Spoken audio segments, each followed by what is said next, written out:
राधे राधे महाराज जी। महाराज जी, एक बार मुझे जीवन में धोखा मिला। अब कोई अच्छा व्यवहार करता है तो भी मुझे झूठा लगता है। मेरा मन किसी पर विश्वास नहीं कर पाता। महाराज जी, ऐसे में मुझे आगे कैसे? भगवान पर विश्वास कर सकते हो आप? भगवान पर में तो उसे भगवान देख लेंगे। राधे राधे महाराज जी। महाराज जी, जीवन में कई बार हम गिर जाते हैं, मन टूट जाता है। ऐसे समय में भक्ति को कैसे बनाए रखें? नाम जप के द्वारा और विश्वास करो।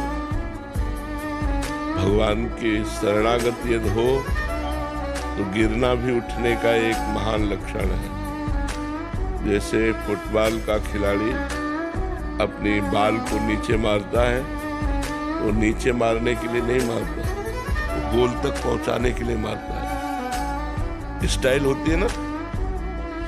फिर तो हम फुटबॉल अपने भगवान के हैं,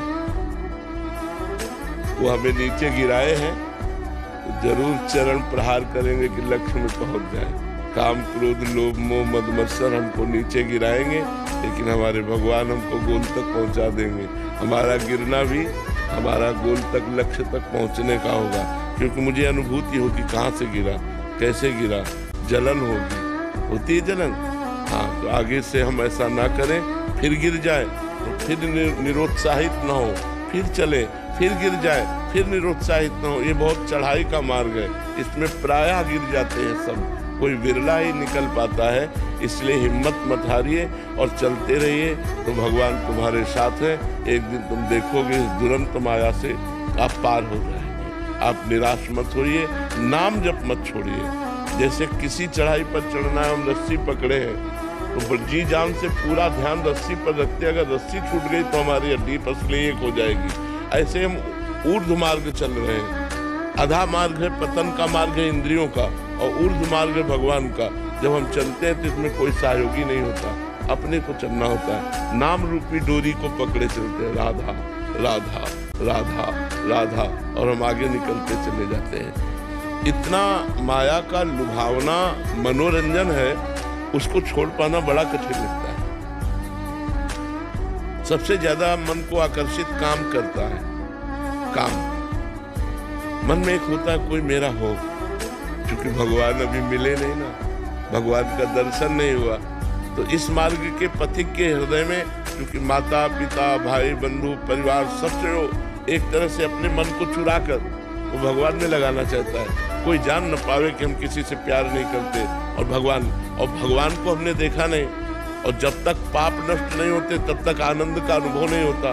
तो आनंद का अनुभव विषयों में हमने मान रखा है, और उस समय अगर कोई मनोरंजन आ गया, मन को सुख देने वाला भोग आ गया, तो मन कहता है भगवान को तो फिर भज लेंगे, अभी इसे भोग लेते हैं। बस यही साधक फेल हो जाता है, यही साधक फेल हो जाता है। तो बहुत सावधानी से चलने का विषय है कि धर्मयुक्त भोगों को भोगना है। जैसे भोजन पाना है तो पवित्र भोजन पाना है। अगर हम काम भी सता रहा है, तो अगर ब्याह हो गया है तो केवल अपनी पत्नी से संबंध रखना है, पराई माता बहनों से पवित्र भाव, कभी गंदा भाव नहीं।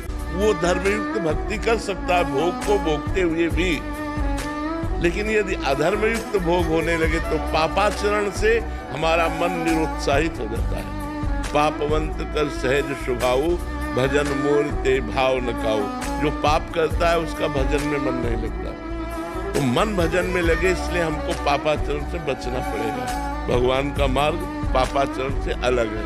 अगर हम पापाचरण के मार्ग में चलेंगे तो फिर ठीक नहीं चल पाएंगे। इसलिए जो गलतियां होती जाएं उनको अपने जीवन में नोट करता जाए और उनसे लड़ने की तैयारी करे। अब की बार मैं नहीं हारूंगा।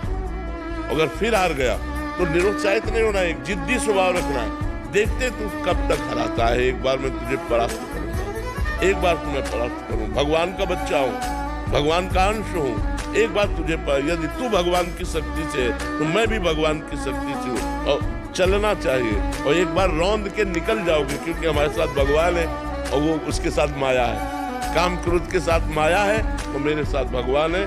जो भगवान है वो माया उनकी शक्ति है, और शक्तिमान हमारे साथ है, तो हम विजय को प्राप्त